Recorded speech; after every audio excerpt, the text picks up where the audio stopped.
Hi everyone, I'm Ben. I make games and stuff. I used to run this society a couple of years ago, and that gives me the excuse to come down here and give talks to people from time to time. I've just a bit of background about myself. I made games from when I was fairly young. I started off on GameMaker, which is an amazing platform. They just released it, well, they've announced the new version of GameMaker, pretty good, check it out. And I came to work because I wanted to make games, so I came here to study computer science, made a lot of games, didn't really do my degree, whatever, who needs degrees. Graduated anyway, got a job. I now make a game.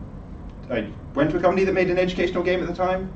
They now teach kids to mod Minecraft as an educational tool, and I still make games for that. Slightly less so than I used to. And until today was the deadline, I've been working on a game that I spent the last 2 months making that I plan to launch on Steam, some game about swinging swords at people and stuff. And because I've been working on this game, then, well, most of today, then the slides are a bit sparser than I would usually want them to be, but that's great because it helps me make an excellent point slightly later on in the presentation. So slides have a bit of a minimalist feel to them, which is the cool thing to be doing in games these days. Minimalist up. Anyway, I am going to be talking about making the most of your games as a solo developer. This is as opposed to, I mean, it does kind of include if you want to work with someone else within the game dev society. It's more as opposed to working in industry. And it's kind of pre-becoming indie. So the phase that many of us are in now is not working as much as I wanted. So disclaimer, a lot of what I said has not been scientifically verified. There's been no peer review process behind what I wrote in this talk. So like all the best meals in life, you should take everything I say with a pinch of salt. I may be wrong, so if you want to discuss things with me, yell at me or throw things at me or whatever your favorite form of communication is. So I've got a set menu which is useless. I'm going to just jump right into the talk. I'm going to start off with a nice, simple, deep, fundamental question. Why are you here? So this is a question I ask myself often while I was in game design, and I would invite you to think about briefly. Why is it that you decided to turn up today, that you decided to turn up any day you've bothered turning up to game design? Just leave a moment of silence for this. Alright, I'm off. Bye guys. So I wrote down a bunch of answers that occurred to me when I thought about these various times. The first one is I have nothing better to do. 0 index for my reasons. I put this as reason 0 because it's kind of not entirely a reason, it's mostly just silly. If you tell yourself you have nothing better to do, so I might as well come here, it's generally, you actually do have reasons, you're just not thinking deep enough. Anyway, one of the reasons that's perfectly legitimate is you just come here to meet people, or you come here because I emotionally blackmail to you two because you're my sister. Although quite often lots of people turn up here just for the company, and that's absolutely fine, so I want to just make it clear that it's okay to not make games if you turn up to our game design, no matter what I've said in the past. Moving on though, lots of people... You included me. You included me in your talk. You make games now. Yeah, I do. You changed. Not the man I used to know. Disgusting. Reason number 2, you want to make games. Lots of people want to make games. In fact, if you've ever run the Freshers stand for game design, you'll know that so many people come going, I want to make games. I just don't know how. And these people quite often will, unfortunately, never even try. Lots of them just don't bother turning up for anything. Lots of people have that fundamental desire. They want to make a game, they just never have. Because games are cool. Who wouldn't want to make games? People who don't like games. Reason number 3, this is slightly an extension of the previous one. A lot of us, and this is a great conversation to have with people, ask them, what if they had unlimited resources, what is the dream game they would create? You know, for many people it's some sort of, it's an MMO but actually good, or it's, I want to make Undertale 2, or people have all kinds of strange ideas. It's fun one to talk about. And finally, no, not finally, there's a couple more. Some people actually have this dream that they've had since they were young. They didn't want to be an astronaut. They wanted to actually move on to industry. They wanted to work as a full-time game developer, be it industry, be it indie, be it however the hell they want. The reason, oh no, that was the last one. Some people just want to make money. Now, here's where the first sort of slightly controversial thing I'm going to say is, lots of people will tell you, if you want to make money, don't make games. Because games ultimately make you a lot less money than equivalent fields. Like if you're a programmer and you want to make games, you'll make a lot less than a banker. That said, there's still money to be made in games. It's not zero money. It's not the optimized way of making it, but sometimes people legitimately just want to make money and want to make games. So this one tends to tie in a lot with the other ones. It's rarely the sole reason. And if it is, then you should possibly review your priorities. Sometimes, though, it is a legitimate path to making games, to making money. Sometimes people learn to program through making games, and learn to program is a very valuable skill, so you can go off and work in a hedge fund or something. Something that actually does make a lot of money. And here's where I would put a wonderful meme if I hadn't made this on a train with no Wi-Fi, so instead just have the text. Dreams, quite often we have these dream ideas, there's that dream game, there's that dream job you want to have, and quite often you just kind of leave it at that. You kind of just want to keep it up there, unattainable. Someday you'll get around to it, someday you'll finish your wonderful game, and it just kind of lingers there forever. When quite often, if you do put your mind to it, it is possible, and while it does seem impossible, the trick is to break it down to steps. And I can't remember whether I made a slide about this or not, so we'll find out now. No, it's not. I put a summary slide. Wonderful thinking. So, if you have this aspiration that you want to make, you want to become a professional developer, but deep down you know it's not possible. Why is it not possible? Because I don't know how to make games. And even if I did know how to make games, then I don't make games that make me money. And even if I couldn't make enough to make me lots of money. But then, what I just did there is exactly what you should be thinking. What are the step-by-step problems blocking you from attaining this? If you want to become a professional game developer, the first step is to make a game. You're here. It's a good place to start. Second step is to make a game that makes you money. Second step is to make games that make you enough money. Make enough games frequently enough that you can live off them, and, well, you've done it. It's not easy, but if you break things down into steps, suddenly they turn from impossible dreams to something you can achieve. You just have to focus on step by step and figure an optimal way to get from step 1 to step 2, etc., etc. So, I ask you, why are you here? A lot of you will do what I did at university, which is, in this society, which is, there is this aspiration that you just kind of, you're going to get to someday, and you make games because I make games, it's what I do. Never actually made games with the purpose of attaining what I actually wanted to do, which is make games professionally. Never had that goal in mind, which meant if you do have that goal in mind, then you can make games with a purpose. You can make a game with the intention of working on your marketing. You can make a game with the intention of figuring out how to do monetization? Word. Monetization. Thank you. She knows words. So as long as you figure out the step-by-step process to get there, a lot of things that you might consider impossible, the reason you come here deep down, it's actually quite often possible. It just comes down to figuring out the steps to get there. So, time management. Time management is something that we all do very badly. Everyone does very badly. You've heard of all kinds of wonderful terms. Valve time is a frequently thrown around word. Means you are the company Valve, and everything you say you'll do will take 2 times longer. So time management is difficult enough that one of the most profitable games companies in the world is renowned for taking twice as long as they say, because they're that bad at time management. It's not that time management is something we're bad at, it's just really, really hard to do right. Which is why I'm going to talk about it briefly, and I'm going to touch on deadlines. Now, deadlines are something that are very effective for helping you manage your time. Because ultimately, any game you make, even Tetris, there's always something more you can add. There's always an extra thing you can add, a nice touch, an extra bit of particles. Eventually, you should probably finish the game. It's very possible to spend 5 years making Tetris, but you have this wonderful thing called diminishing returns, where the quality of your game kind of goes, yeah, and it very slowly gets better. After a certain amount of time, it very, very slowly gets better. You should usually predetermine a cutoff point, because so there is an optimal point for you to stop, and that's entirely your opinion when it is. But if you reach that point, if you wait to reach that point, you won't see it coming, because we're really bad at being objective about our games. So whenever you start a project, I'd highly recommend setting yourself a deadline. However, there's a bit of a flip side to deadlines, which is they can cause you to get quite invested in a project. If you are heavily invested and you have a deadline that you are also heavily invested in, this can cause a huge amount of distress. Which is why you should also involve others. Another thing I often recommend is when you plan your deadlines, you should let other people know. Other people can do several things that are useful. They can give you feedback and all that, but in terms of time management, they can hold you accountable. So if you tell someone that you're going to finish a game on the 13th of April and 15th of April rolls around, you haven't done it yet because you're too busy lingering on that one feature you want to get just right, they can hit you up and tell you you're supposed to have finished by now, where is the game? You also feel a certain amount of guilt if you let these people down in a lot of cases. But they also help you with the flip side of it.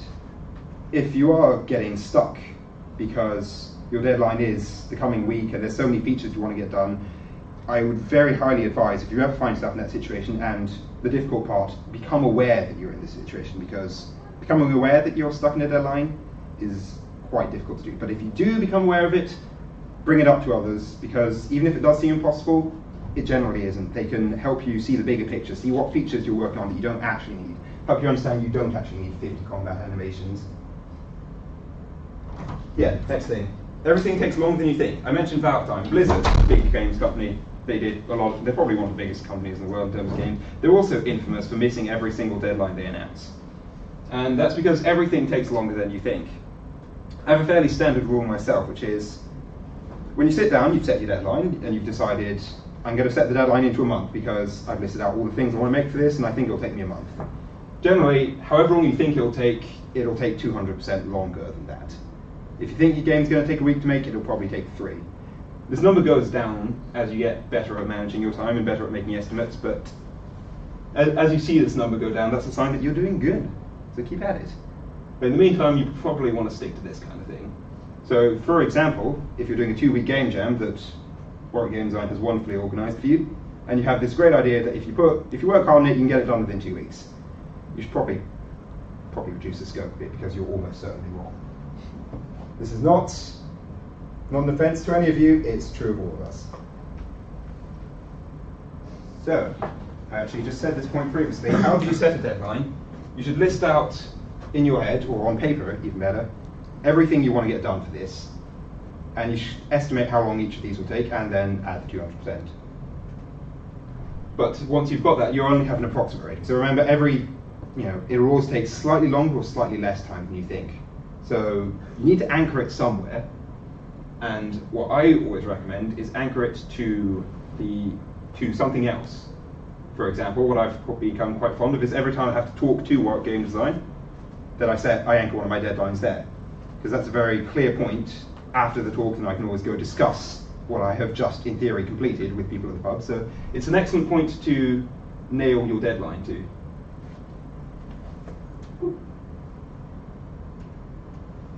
That was a mistake. Here is where the presentation being so awful, the slides being so awful, comes in handy. Every time you make a game, if you want to do this with purpose, so if your ultimate goal is to progress to somewhere, you want to become a better developer, for example, then you should focus what it is you want to work on. We all have a skill set. Some of us are good at art innately because we've just spent the last 10 years drawing, some of us are good at music, etc., etc. There are some things that you are not good at that you will want to be better at.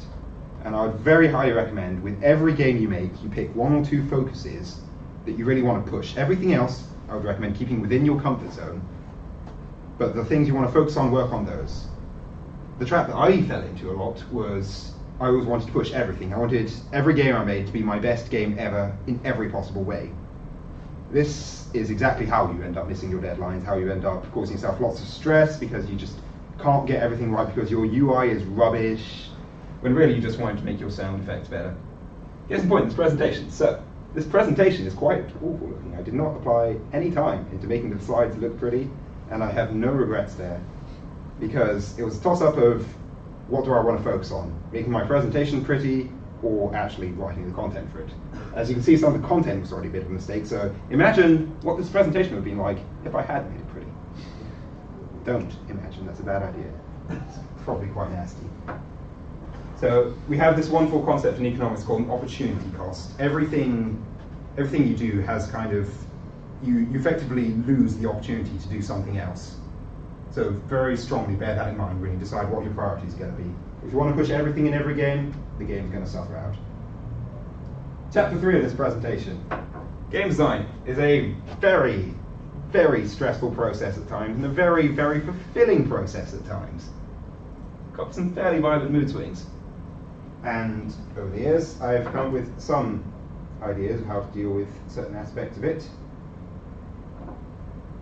Involve other people, because when you're making a game, you're probably the world's best player of your game. You have made the game quite often with you as the primary target audience, you specifically. This is, incidentally in music, this happens quite a lot.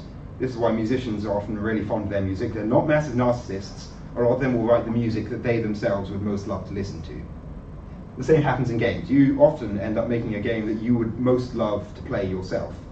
And because of a combination of that and you being the best player at it because you spent so long testing it, you are a really terrible critic of your game. And this leads to, you test your game and it's great because it's just, it's so much fun because you're so good at it and it's so perfectly made for you. And it's great fun, but it's probably full of problems that you're ignoring.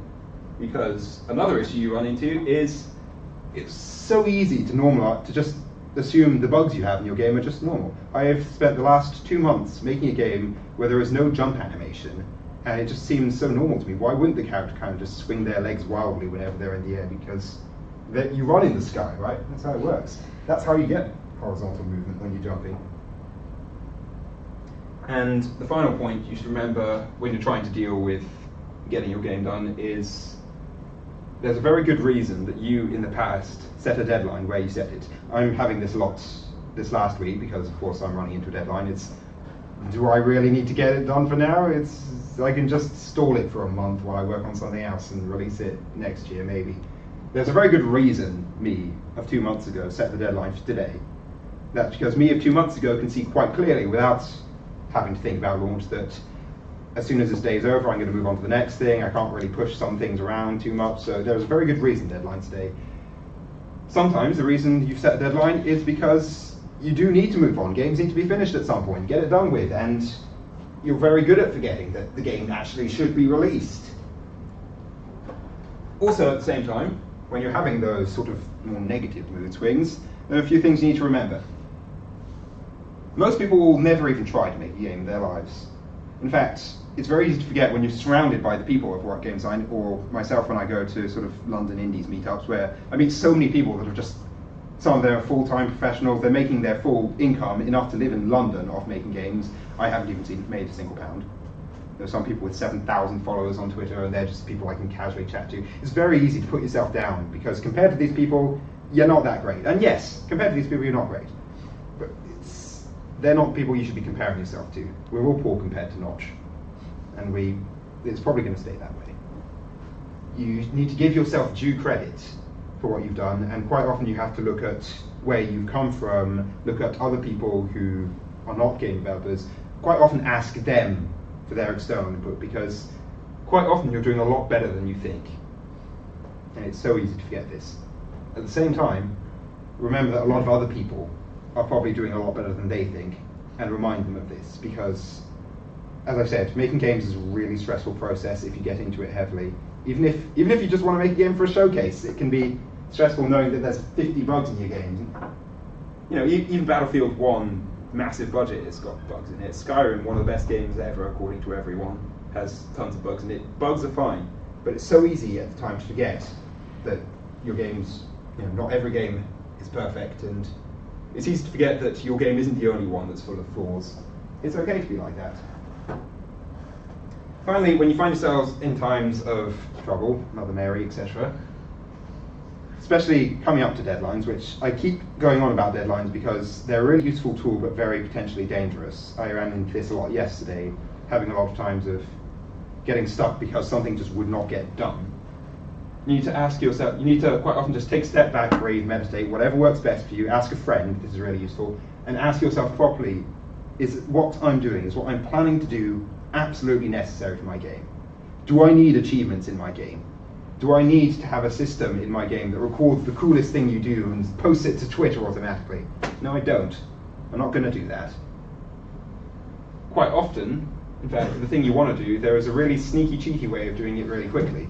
You could have a 5-minute tutorial fully explained in text that responds to the actions the player does to tell them what to do.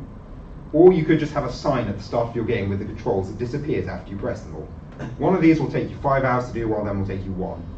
It's really easy to get caught up in the 5-hour solution if that's all you're thinking about, because you're too busy focusing on getting that done rather than getting the actual task of teaching people to play your game done.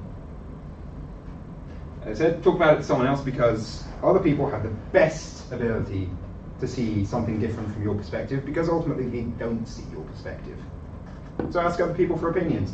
If you get stuck, you think you're going to fail to do what you set out to achieve, Ask someone else for their input.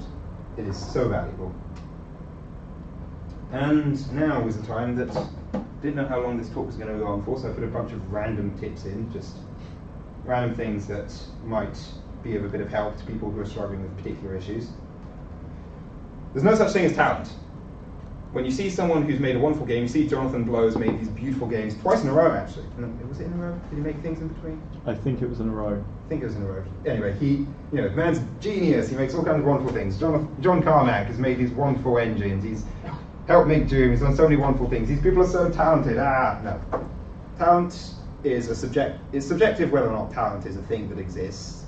It's probably healthier for the sake of yourself as a game developer to just pretend it doesn't, whether it does or not.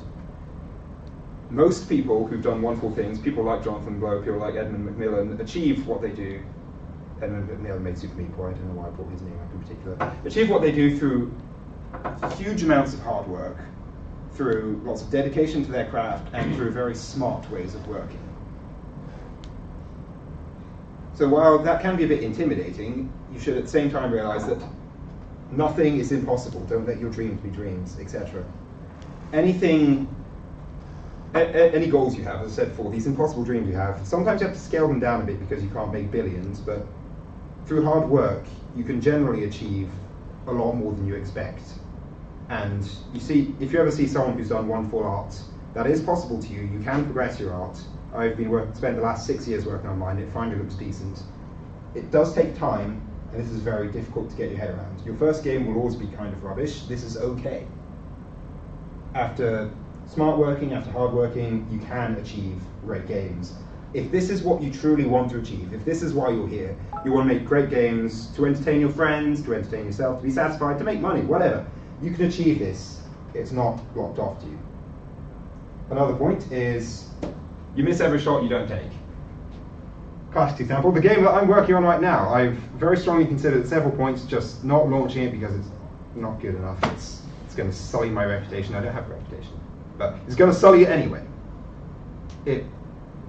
Why don't I release it? Why shouldn't I release it tomorrow once I finish the game-breaking bug that crashes it easily? Once I've gotten that out of the way, there is no reason for me not to launch it. And this is something that's easy to say, and really easy to forget at the time.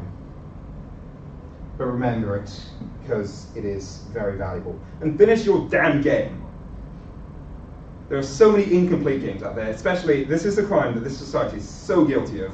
We have so many incomplete games. There's two ways of finishing a game. One is you add more things to it until it's done, and the other is you just get up and say, my game is finished. And you post it to the internet, you put it on a store somewhere, you put it on itch.io. You just declare it finished. The game is done when you think it's done. Not when what you initially set out to accomplish is done, because sometimes your initial plans are just far too ambitious. It's done when you say it's done, and don't leave your game unfinished. Can I make a point? Yes, you may, absolutely. Leaving a game unfinished is definitely something that you can do early on if you realise that the mechanics are going to work out. Declare it finished then. Here's my game. It's rubbish. The mechanics don't work. It's done. You're not going to come back to it because it doesn't work. But yeah. Ask for feedback. This is another thing that we don't do enough, partially because we're worried. Sometimes because we're worried that people will steal our idea, sometimes because we think that our game's just not good enough. It's fine. We all make rubbish games. It's fine to show your rubbish game to someone. It might actually be great. It might. The big worry you have when showing your game to someone is it's not as good as you think it is. Now that can be difficult. Your game quite often isn't as good as you think it is, and you do need to get out of that mindset, but it is important to remember that asking feedback is actually quite difficult to do sometimes for a lot of people, but it is something you're going to have to work on. Likewise, give good feedback. If you expect something from other people, it kind of helps to give that yourself. The best form of feedback, I think, this is something that's really down to people, but what I highly recommend for giving feedback is list off all the things that you think would go better, could go better, should be improved, but always conclude it on a positive note, explaining what you thought was good about it. Because, as I said before, making games can be a very stressful time. People are often, it's difficult to show your game to people because it's really putting yourself out there, it's putting your art on display, which is quite often putting a reflection of yourself on display. It's very difficult. So reward people with some positive feedback too, but negative feedback's the most useful in terms of getting a good game done. Another tip, you are not doing enough marketing. This is more to people who actually want to make money out of their games. So if you don't want to make money out of games, whatever. But the rule of thumb is you are never doing enough marketing. I don't know of any cases. It's likely none of us in this room will ever reach a situation where we are doing enough marketing. Marketing is something that we don't like doing, it's kind of evil, but it's something that if you want to make a successful game, it's not enough to just make a good game. Sometimes you have to get lucky, most of the time you just do really good marketing. The good news here is nobody does really good marketing except for the successful people. So most of the game developers in the world, there's some really talented people out there in the world who you really fortunately will never have to compete with because they are rubbish at marketing. So if you ever want to make games and you want to make money, those people are all off. As long as you do marketing, you've got that above so many people and you're going to be so much better off for it. Now I'm going to give some completely random tips on some completely random topics because I kind of wanted to stretch the presentation out a bit, I guess. If the thing that's holding you back, if you want to push various aspects of your game, then sure. Quite often there is something that we are completely new to, something we've never done before, sound design, art, animation, whatever. And it's really difficult to take your first steps because you know it's going to inevitably be rubbish. It will be. But I'm going to try and give you just a few tips to get that dealt with in spite of you being new to it, to help you start off at a good pace. So, illustration. You want to draw art. You want to make art for your game. You don't do art. You've never done art. You dropped out at year 7. So what can you do? You can get someone else to do it. The easiest way to do this is to find free asset packs on the internet. They're really great. They're really good for prototyping, even if you can draw. They're really great for prototyping if you can't draw. They're really great if you just don't want to put time into drawing, which, as I said before, comes at a cost. So you can make a much better game in terms of, say, gameplay by just using asset packs for your graphics. However, if you do want to make your own art, which is quite often a good thing if you actually want to sell your game, then the single most important thing any game's artwork is consistency. You can have a game with nothing but squares and circles moving across a two-dimensional plane. It can still look great if you just stay consistent to your style. If your squares are always nice flat colors, for example. Someone knows I'm using their example here, but you can make a beautiful game with nothing but very basic shapes and clear colors. And that doesn't require any drawing skills. Anyone can draw a square with paint tools. One very important point, though, that we all forget is limit your color palette. I've seen people use extremely simple but consistent art styles, but they all choose really, really rubbish colors. The good news is with color palettes is there are some people who've spent an entire lifetime dedicating their effort to the craft of choosing good colors, and you can just steal all that. Isn't it wonderful? So, if you're not an expert on colors, if you don't want to think too much about it, look at what other games have done, look at what websites have done. Websites often have really good color schemes. That is telling me to take a break. And just take that. It's what so many people do. There's no shame in referencing other art, and that's what we call it when we steal. It's called referencing. Animation. Animation is a really difficult thing to do, really time consuming. I actually forgot to put the top point in here, which is don't. Animation is not necessary a lot of the time. Don't assume you have to put animation into your game. There was one person who used to come to World Game Design who graduated. He's now full-time indie. Alistair Aitchison. I remember he gave a talk on his games, and he made this one game which he spent probably about 2 weeks on the animations for one simple character for it, and everything else was completely unanimated and took so much less time. There is a huge time cost to animation, so most of the time you don't actually need it. If you do want to put animation, find assets that someone else made that has animations in it. That's the easiest way to do it if you do want to do it. Alternatively, don't put any animation in, but do hide the lack of animation with all kinds of fancy particle effects, which look animated, but aren't. You don't have to draw anything. So when I say tweens, I mean things like, let's say you have an enemy walking across the screen, you shoot them. Rather than animating them falling to their knees and collapsing and screaming for their mother or whatever you do in your games, you can just make their static image float off and spin off into the sunset. No animation, but it still looks amazing. If you do, in spite of everything, insist on drawing your own animations, 3 is a magical number. For some reason, 3 seems to work so well in so many of these situations. I personally claim the Illuminati, but 3 is wonderful for animations because you have, if you look at a single frame of animation, that's not animation, that's static image. If you look at 2 frames of animation, it's cycling from one to the other, straight back, and it's kind of bouncing between 2 things. So whenever you are on one frame, you immediately, the viewer of the animation will remember the previous frame. And when it goes back to it, they remember this frame very clearly. Suddenly when you have 3, you have this magical circle where there are never 2, the same frame never appears once. It's always 2 between each, which for some reason seems to work really well for animations. I couldn't tell you why.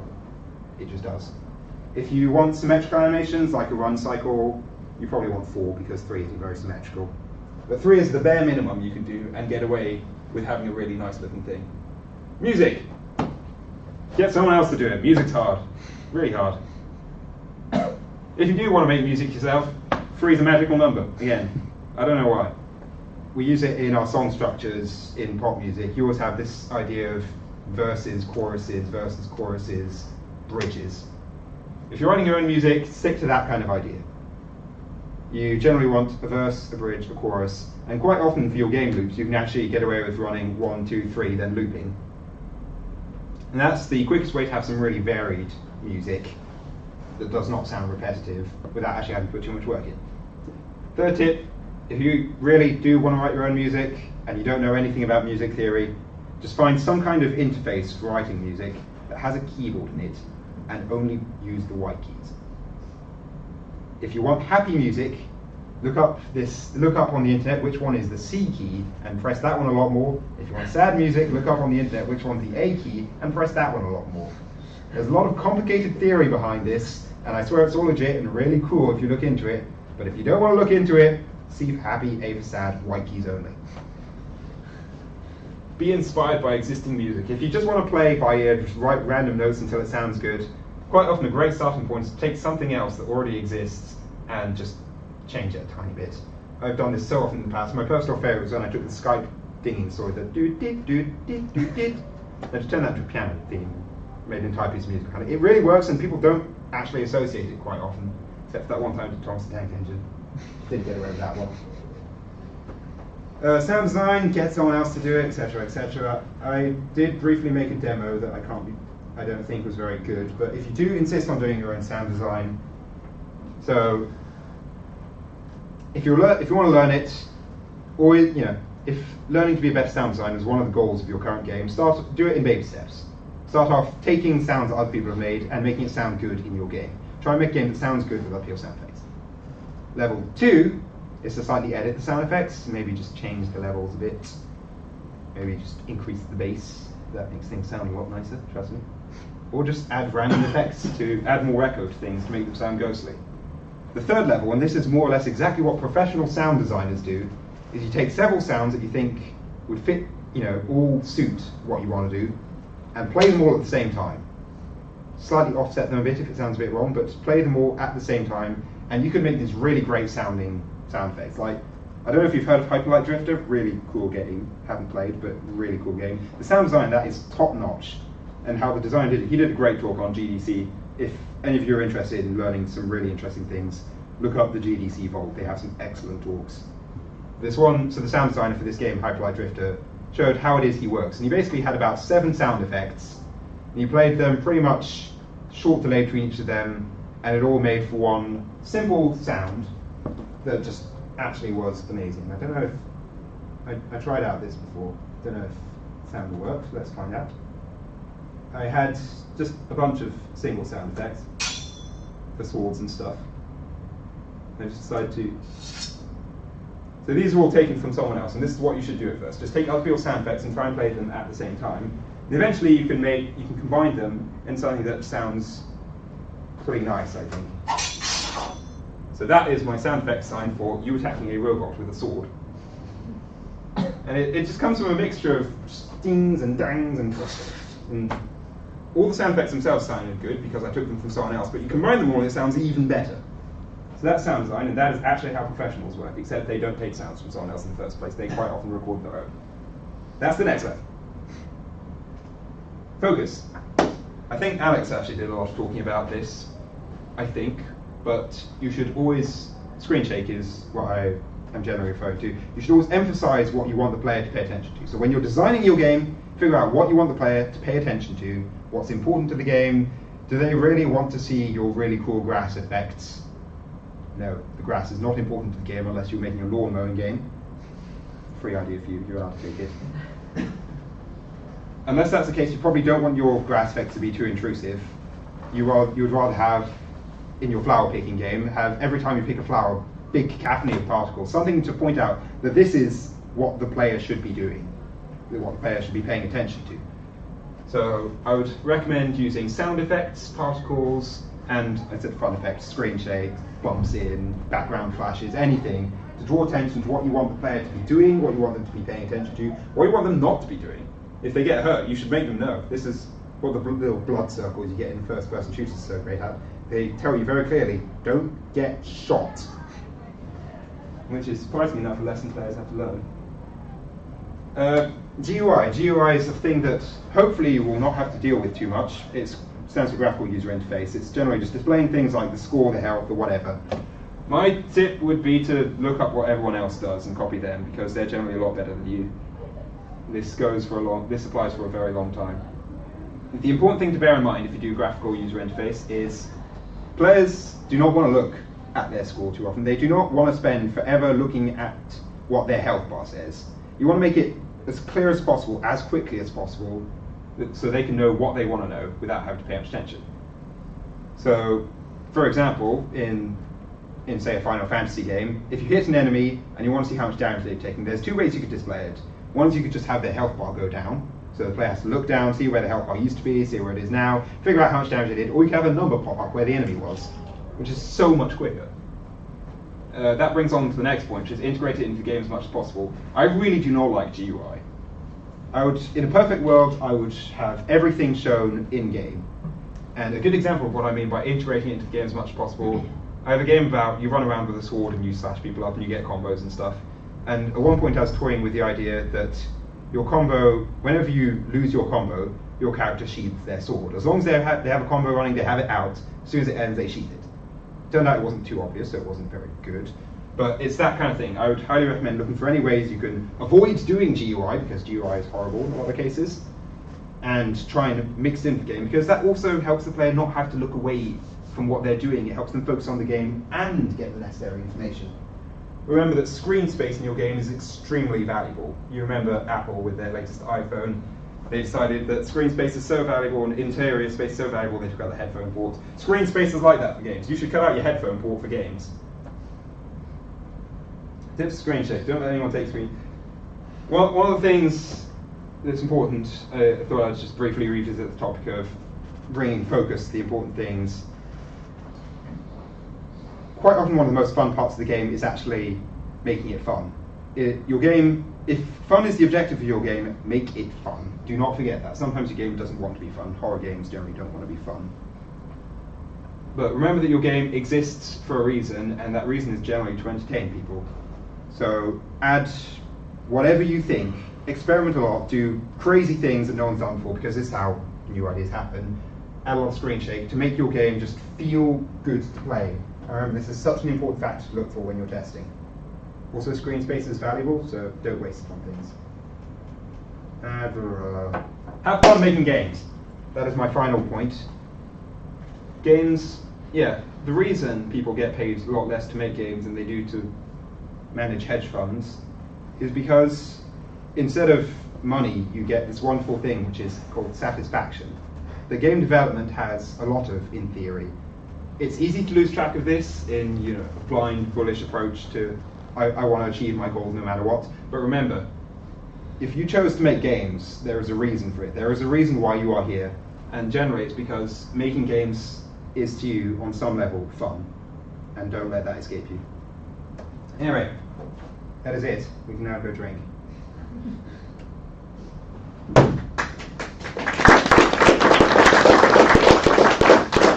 Anyone got any questions for Ben before we head to the pub where you can ask him questions quietly instead of loudly?